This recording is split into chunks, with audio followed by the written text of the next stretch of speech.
Olá a todos. Não postei o vídeo ontem de domingo, mas venho aqui trazer na segunda-feira um tema que eu considero muito importante e pertinente nesse momento que vivemos de construção dos editais com recurso da Lei Paulo Gustavo, né? Um tema que afeta diretamente a minha área, né? Que é a pesquisa. E venho trazer algumas informações, algumas coisas que eu considero importantes também, né, alguns pontos. Não é uma abertura de debate, é simplesmente o meu posicionamento como pesquisadora, né? Sobretudo uma pesquisadora cultural. E aí, por onde podemos começar, né, essa explanação? Aí vai uma questão, um ponto histórico. Por quê? No século XIX, o tema cultura ele começa a ser discutido teoricamente, um pouco depois empiricamente, e a primeira pessoa a conceituar a palavra cultura é um antropólogo evolucionista chamado Edward Taylor, né? Ele foi o primeiro a conceituar muito antes dos dicionários, e ele definiu um conceito muito amplo, né? Que abarcaria todo um complexo de costumes, leis, tradições, bem amplo do que seria o conceito de cultura. Muito além do que anteriormente se pensava, assim, da origem da palavra, que é cultur, na língua, no termo germânico, né? Na Alemanha, que estava muito ligada à questão de um pouco mais abrangente do que se pensava na Alemanha, na França, do que se pensava na Inglaterra. Então, o termo cultura na Alemanha, ele acaba indo para um lado, vamos dizer, mais imaterial da coisa, né? O que onde se pensava muito numa materialidade, o conceito inicial alemão, né? Na verdade, da etimologia da palavra Kultur, né? K-U-T-U-R, de algo mais imaterial, porque na França era muito ligado a uma ideia de civilização, né? De tudo que a sociedade produz materialmente, né? E também abarcava as artes, a intelectualidade. A Inglaterra também já começava a discutir com o termo culture, né? Na França, civilisation, na Alemanha, culture.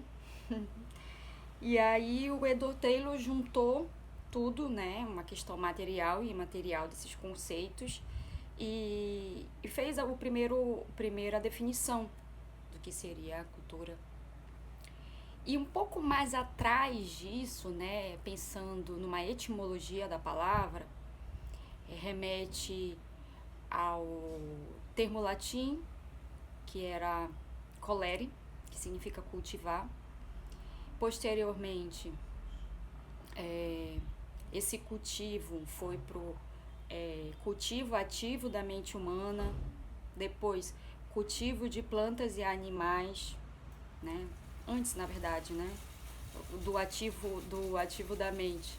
Os animais da planta já eram usados nesse tipo de cultivo, né? Para os humanos foi utilizado depois, o que origina posteriormente a palavra cultura. Então é um complexo de coisas que vem de vários lugares, né? A palavra cultura hoje ela é muito falada, cada um define de uma forma, tem mais de 500 conceitos. Ao longo aí do século XX foi se constituindo. Por um bom tempo se tinha um pensamento elitista de alta cultura, baixa cultura. A contracultura veio quebrar essas coisas. O próprio conceito antropológico de cultura ele foi se modificando, se complementando, se aprimorando, né? E depois entrou a sociologia da cultura nisso, que vamos começar a discutir a cultura no seio de uma sociedade industrial, né? Como ela seria e como ela é enquanto desenvolvimento cultural, né? Como ela se manifesta em áreas urbanas, como se expressa através das artes.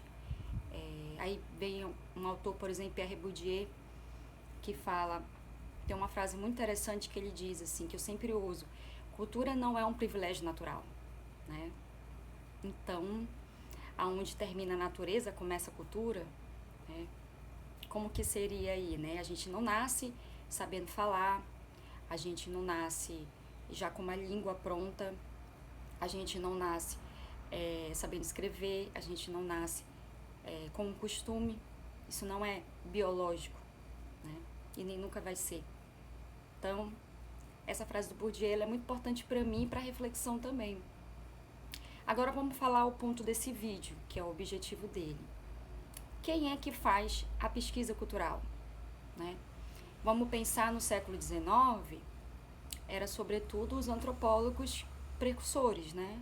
Que estavam desbravando, porque além de não ser uma palavra comum entre as pessoas, né? Até porque a maioria das pessoas não eram letradas, nem todo mundo era alfabetizado, não era uma palavra que estava no senso comum. Então ela vem começar a ser debatida na academia, depois ela se expande para fora, principalmente no desenvolvimento do capitalismo, em também utilizar a cultura como mercadoria, né? Sobretudo com o advento da indústria cultural, no começo do século XX, né? E aí tem um autor chamado Walter Benjamin, que ele é o primeiro a falar sobre a reprodutividade técnica das obras de arte. Claro que a arte faz parte da cultura, e ele tentava analisar aí o que o capitalismo estava se apropriando para produzir novos mercados, né? Isso foi só se expandindo ao longo do século XX, até vir autores como Adorno e Horkheim conceituar o que seria a indústria cultural, quais eram os males que isso poderia acarretar numa massificação da cultura. Enfim, se vocês quiserem ler, é o Dialética do Esclarecimento, Adorno e Horkheim. E, enfim, enquanto pioneirismo, a antropologia, depois a sociologia da cultura, a antropologia, sobretudo, a antropologia cultural, né? Social e cultural. Depois a sociologia da cultura, e muito mais para frente, já a partir da década de 80, outras ciências humanas foram utilizando a cultura enquanto objeto de pesquisa, né? E, enfim, de tudo, né? Até porque teve uma influência aí dos estudos culturais que já vinha sendo trabalhado na Inglaterra, né? Principalmente quando começou, dos estudos literários. E aí a sociologia entrou, que ajudou muito em colaborar com várias pesquisas relacionadas à sociologia da cultura. Aí a década de 80 foi como se fosse um boom, assim, de expansão de todas as áreas das humanidades, né? Então, a pesquisa cultural é tudo aquilo que a gente investiga que tem como objeto a cultura, né? Que pode ser micro, macro, né? Tudo que está nesse universo. E para isso, todo pesquisador ele precisa de uma formação acadêmica, né? Não existe pesquisador de vacina sem formação acadêmica. Não existe pesquisador de genética se não tiver formação acadêmica. E por aí vai, né?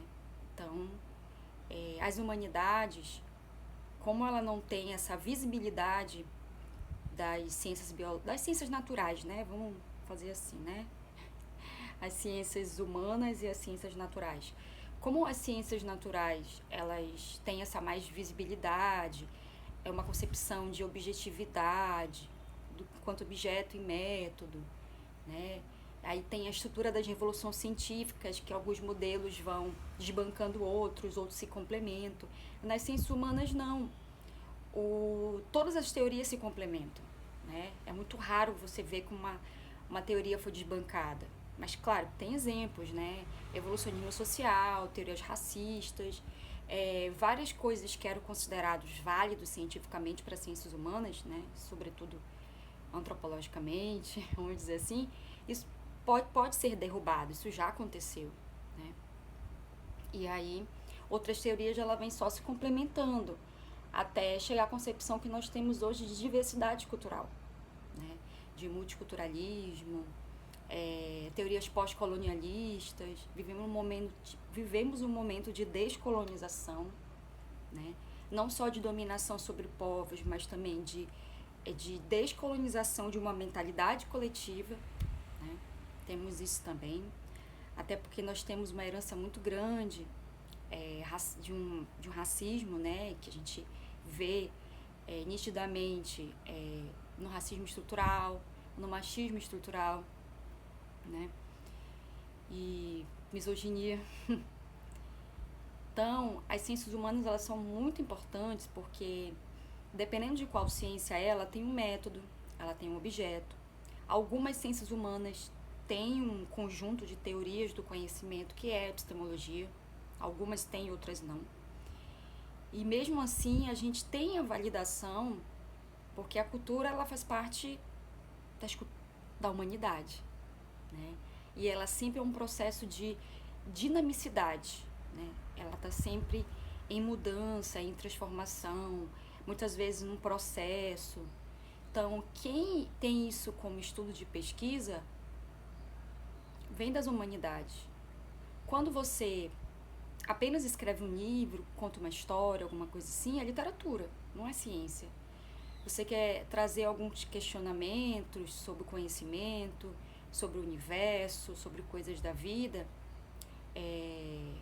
muitas vezes com formação acadêmica, você faz filosofia, e filosofia não é ciência. Literatura também não é ciência. O campo das letras, filosofia. E as ciências humanas, não que umas são melhores ou piores, não, cada um tem seu conhecimento particular. A diferença é que algumas têm objeto e método e outros não, né? Filosofia, letras, serviço social, entendeu? Que muitas vezes usa a teoria de conhecimento de outras áreas para fundamentar aquele trabalho, no caso, trabalho social, o exemplo aí do serviço social. E isso não quer dizer que é menos, é como se organizam as humanidades. E aí eu vejo que não há muito respeito, como que a gente trabalha com esses temas que tratam do coletivo, do social, do comportamental, que está sempre em mudança, transformação, a não valorização disso enquanto não ciência. E nós somos ciência, pelo menos quem está nas ciências humanas, né? Mas também quem pesquisa na literatura, na filosofia, não deixa de ser pesquisa. Só não tem aquele objeto científico como as ciências humanas, e nenhum problema. O que não pode é se fazer pesquisa, né, ser um pesquisador sem formação acadêmica. Não é válido. Porque quando você não tem formação acadêmica, você está escrevendo memórias, você está escrevendo relatos, você está fazendo literatura, entendeu? Literatura é arte. E quando se trata de pesquisa cultural, são os pesquisadores com formação acadêmica que têm como objeto a cultura. Isso é muito claro. Isso tem que ser mais difundido para a sociedade, no sentido educativo mesmo, não só de valorização dessas profissões, mas como um rigor, né, nas pesquisas que devem ser feitas em diversos objetos que estão dentro do campo cultural. Porque quando você escreve algo, por exemplo, memória da minha família, memória de uma igreja, memória de um bairro, você não precisa de rigor científico, né? Pode ser uma construção coletiva daquele trabalho, pode ser de apenas uma pessoa, mas isso não é pesquisa, é memória. O que mais tem, por exemplo, na minha cidade são memorialistas, e muitos deles se autodeclaram historiadores. Historiador é quem tem formação acadêmica, que inclusive teve uma lei aprovada recentemente da profissão deles. Quantos trabalhos de história não foram feitos aí por não historiadores? Muita coisa que foi inventada, né? Tradições escritas a partir de invenções. O Eric Hobsbawm tem um livro sobre isso, a invenção das tradições, que pode ser oral ou escrita, né? O caso da igreja de São Sebastião, né, que eu fiquei sabendo semana passada. Muita coisa se escreveu sobre a igreja de São Sebastião em Manaus, e muitas dessas coisas são falácias, são invenções, são mentiras, são fake news de época, né, vamos dizer assim. O caso da torre. Supostamente a torre naufragou. Isso é uma mentira, né? Não tem documentação histórica que prove isso. A igreja, ela tem um acervo documental e de objetos da história da igreja, né, que podem ser pesquisados para tentar tirar um pouco dessas coisas disseminadas pela cidade sobre algo que não aconteceu, né? Quando dizem que a primeira rua de Manaus é a Rua Bernardo Ramos, cadê a pesquisa histórica? Cadê a comprovação disso? Cadê a fonte? Ninguém fala de uma fonte. Dizem que foi um jornalista que disse. Que jornalista? Qual é a fonte? Jornalista memorialista? Que não fala as fontes? É muito comum você chegar para um memorialista e perguntar a fonte dele, ele não diz a fonte. Ou ele não bota nas referências, ou como já aconteceu comigo, de eu perguntar de memorialista sobre uma fonte X que estava ali no banner dele, ele disse, eu não falo as minhas fontes. Aí eu falei, ok. Eu fui lá e descobri a fonte. Porque eu sei onde são os lugares para procurar a fonte, para se investigar. Sobretudo documental, né? Quando não há documental, há outros tipos de fontes. E aí, eu trago esse assunto aqui, esse tema que é muito importante para mim. A minha profissão depende disso, né? Desde 2006, eu pesquiso cultura, tanto na sociologia como na antropologia, né? E uma pessoa que diz, eu vou fazer um projeto cultural sem formação cultural, ela não está fazendo uma pesquisa, né? Ela está fazendo memória, literatura, né? Então, a gente tem que valorizar os pesquisadores culturais de todas as áreas, do pessoal que formou na UEA, em teatro, em dança, em música, das pessoas também que formam na UFAM, em faculdades particulares, o pessoal da história, das ciências sociais, das artes visuais, da música, que também tem na UFAM, da arqueologia. Manaus tem arqueólogos formados, porque houve 2 turmas pela UEA, uma na capital e outra no interior. Então tem arqueólogos formados. E também tem lei de profissão, que tem acho que uns 3 anos, a lei de profissão do arqueólogo. A minha área tem lei de profissão, né? Então acho que tem que ter um pouco de discernimento, de entendimento de quem são esses pesquisadores culturais. Que não adianta eu fazer um projeto de pesquisa, enviar um edital público, né, de fomento à cultura, e eu escrever qualquer coisa, sem rigor, inventar coisas, porque eu sei que não vai ter ninguém na hora do relatório final, na hora da contrapartida, para avaliar isso, a não ser nos pareceristas. E torcer para ter um parecerista que seja pesquisador cultural e veja problemas naquele projeto cultural, especificamente sobre pesquisa. E não é sempre que isso acontece, né? Sempre tem um parecerista que é pesquisador e que vai identificar o problema daquele projeto. Só vamos sentir esses erros dos memorialistas, de que produz literatura e diz que é história, né? Com todo respeito à galera da literatura, mas tem pessoas que inventam as coisas.